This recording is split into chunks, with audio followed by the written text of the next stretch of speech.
Good morning मेरे प्यारे बच्चों। क्लास 8 का चैप्टर 2 चल रहा था जिसका नाम था सूक्ष्मजीव, मित्र और शत्रु। इसमें काफ़ी कवर कर लिया था अपन ने। सूक्ष्मजीव क्या होते हैं ये पॉइंट कवर कर दिया था। सूक्ष्मजीवों का वर्गीकरण किस प्रकार करते हैं ये हो गया था। विषाणु क्या है इसके बारे में पढ़ लिया था। सूक्ष्मजीव कहाँ रहते हैं ये पढ़ लिया था। सूक्ष्मजीव और हम ये टॉपिक अपना कंप्लीट हो गया। किस तरह मित्रवत होते हैं, किस तरह हानिकारक होते हैं सूक्ष्मजीव अपने लिए। आज पढ़ेंगे आज की इस वीडियो में खाद्य परिरक्षण क्या होता है, नाइट्रोजन स्थिरीकरण क्या होता है और नाइट्रोजन चक्र क्या होता है। इस प्रकार इसको पढ़ते हुए अपन आज ये चैप्टर नंबर 2 जो है आपका उसको कंप्लीट करते हैं। ठीक है, फिर अगले क्लास में फिर नेक्स्ट चैप्टर का करेंगे। जैसे अपने पिछले अध्याय में पढ़ा था कि खाद का विषाक्तन हो जाता था। अपन ने ये पढ़ा था खाद किस प्रकार विषाक्त हो जाता है जिससे अपन के शरीर के लिए दिक्कत हो जाती है, अपन के शरीर में बीमारी पैदा हो जाती है। तो अपन क्या करें कि खाद को किस तरह सुरक्षित रखें कि वो विषाक्त न हो। ठीक है, तो सूक्ष्म जीवों द्वारा हमारे भोजन को संदूषित कर देने से बहुत से सूक्ष्म जीव होते संदूषित कर देते हैं। तो अपन को क्या करना है, उनको भोजन को कैसे उनसे बचाएं इसके लिए जो अपन तरीका अपनाते हैं उसे कहते हैं खाद्य परिरक्षण। क्या कहते हैं? खाद्य परिरक्षण।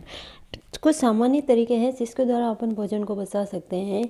जो भी खाद है उसको, पहला है रासायनिक उपाय। बहुत सारे रसायन आते हैं, वो क्या करते हैं सूक्ष्म जीवों की जो वृद्धि होती है उसको होने ही नहीं देते, रोक लेते हैं। इन्हें क्या कहते हैं? परिरक्षक। जो रोकते हैं उनकी वृद्धि को उन्हें क्या कहते हैं? परिरक्षक। तो कौन से होते हैं? जैसे असार है, जैम है आदि में क्या करते हैं, जो बनाते हैं वो क्या करते हैं सोडियम बेंजोएट या फिर सोडियम मेटा बाइसल्फाइड का प्रयोग करते हैं, जिससे क्या होता है असार और जो जैम होता है वो ज़्यादा टाइम तक खराब नहीं होता। आपने देखा होगा मार्केट में अचार वगैरह जो मिलता है वो काफ़ी टाइम तक खराब नहीं होता है क्योंकि इसके अंदर ये केमिकल मिला दिए जाते हैं। दूसरा है कि अपन साधारण रूप से कैसे नमक द्वारा भी परिरक्षण कर सकते हैं। बहुत से जीवाणुओं की वृद्धि को नमक भी नहीं होने देता है। ठीक है, जैसे मांस है, मछली है, इनको अपन को ज़्यादा टाइम रखना है तो क्या करते हैं नमक लगा के रख देते हैं। आपने घरों में अचार बनाते हुए देखा होगा अपने मम्मी को वगैरह, तो उन्होंने आंवला या फिर इमली का जब भी अचार बनाया उन्होंने पहले उसको नमक के अंदर रखते हैं ताकि वो ज़्यादा टाइम तक खराब ना हो। तो नमक द्वारा परिरक्षण हो गया। फिर चीनी द्वारा जो शक्कर होती है उसके द्वारा भी परिरक्षण होता है। जैम, जेली, सैकवेश आदि को भी अपन चीनी द्वारा परिरक्षण कर सकते हैं। चीनी के प्रयोग से वही क्या होगा, खाद्य पदार्थ में नमी कम हो जाएगी और जिससे क्या होगा जीवाणुओं की वृद्धि कंट्रोल हो जाएगी, वहाँ पे इतनी नहीं होगी वृद्धि। ठीक है, इस प्रकार अपन भोजन को बचा सकते हैं। फिर है तेल और सिरके द्वारा। आपने देखा होगा घर में जब अचार बनाते हैं उसमें तेल डाल के रखते हैं, क्यों? ताकि वो खराब ना हो। तेल और अपन क्या डाल सकते हैं सिरके का प्रयोग करके अचार है, सब्जी है, फल है, मछली आदि को परिरक्षण करने में कर सकते हैं। सिरका क्या होता है बच्चों? सिरका का मतलब होता है एसिटिक अम्ल। ये क्या होता है? सिरका एसिटिक अम्ल है। फिर गर्म एवं ठंडा करना। तो खाद्य पदार्थ होते हैं उसको अपन गर्म करके और ठंडा करके रेफ्रिजरेटर में रखकर भी सूक्ष्म जीवों की वृद्धि को रोक सकते हैं। ठीक है, एक प्रक्रिया होती है पाश्चुरीकरण। क्या नाम है? पाश्चुरीकरण। इसमें क्या होता है जो दूध होता है ना उसको अपने कितनी डिग्री सेंटीग्रेड पर गर्म करते हैं ये याद रखना आपको, 70 डिग्री सेंटीग्रेड पर। और फिर क्या करते हैं 15 से 30 सेकेंड के लिए गर्म करते हैं। कितने टाइम के लिए? 15 से 30 सेकेंड के लिए। फिर अपन उसको फटाफट से ठंडा करके और उसका भंडारण कर लेते हैं थैलियों के अंदर। ऐसा करने से सूक्ष्म जीवों की वृद्धि रुक जाती है। आपने देखा होगा थैलियों में दूध आता है, दूध है तो वो क्या होता है अमूल दूध जैसे सरस दूध की थैलियाँ आती हैं, उनको इस तरह अपन रखते हैं। पाश्चुरीकरण की प्रक्रिया द्वारा उसके अंदर थैलियों में रखा जाता है तो वो दूध ज़्यादा दिन तक खराब नहीं होता है। पाश्चुरीकरण की जो प्रक्रिया थी उसको इसका नाम, इसकी खोज भी लुई पाश्चर ने की थी। इसका नाम रखा पाश्चुरीकरण प्रक्रिया। ठीक है बच्चों, तो क्या करेंगे अपन 70 डिग्री सेंटीग्रेड पर और 15 से 30 सेकंड के लिए और एकाएक ठंडा करना है। ये फिर उसका भंडारण करना है। ये चीज़ आपको याद रखनी है। फिर है भंडारण और पैकिंग। इसमें क्या करना है आपको कि जो भी ड्राई फ्रूट है, बिस्किट है, सब्जियां वगैरह है, उनको क्या करना है एक सील बंद डिब्बा लेके जो जिसके अंदर वायु आर पार ना हो सके, वायु रोधी डिब्बों में इनको पैक करना है ताकि वो ज़्यादा समय तक खराब नहीं हो। जैसा कि आप देखते हो बाजार में मिलने वाली सामग्री ऐसे डिब्बों में पैक होती है। अब पढ़ेंगे नाइट्रोजन स्थिरीकरण क्या होता है इसके बारे में।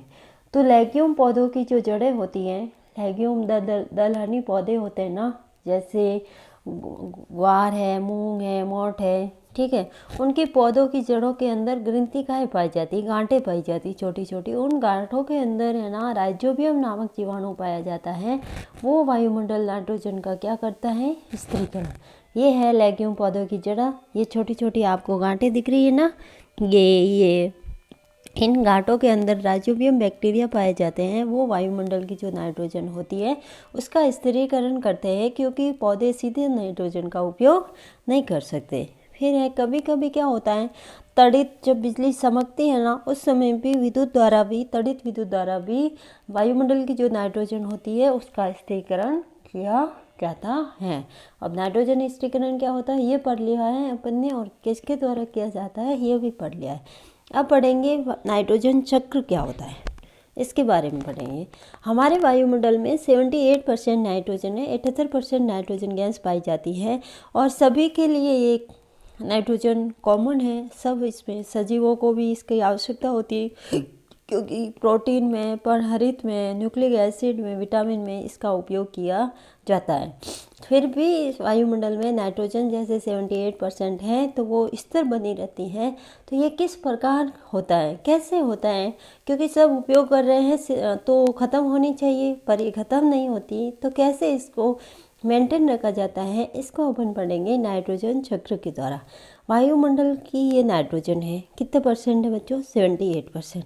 इसका क्या क्या, जो वायुमंडल में नाइट्रोजन का जो बैक्टीरिया होते हैं जैसे जीवाणु और नीलहरित शैवाल, उसने वायुमंडल की नाइट्रोजन का क्या कर दिया, स्थिरीकरण करके इन्होंने क्या किया, नाइट्रोजन बहुत सारे जीवाणु होते हैं वो क्या करते हैं, नाइट्रोजन यौगिकों में इसको परिवर्तित कर दिया।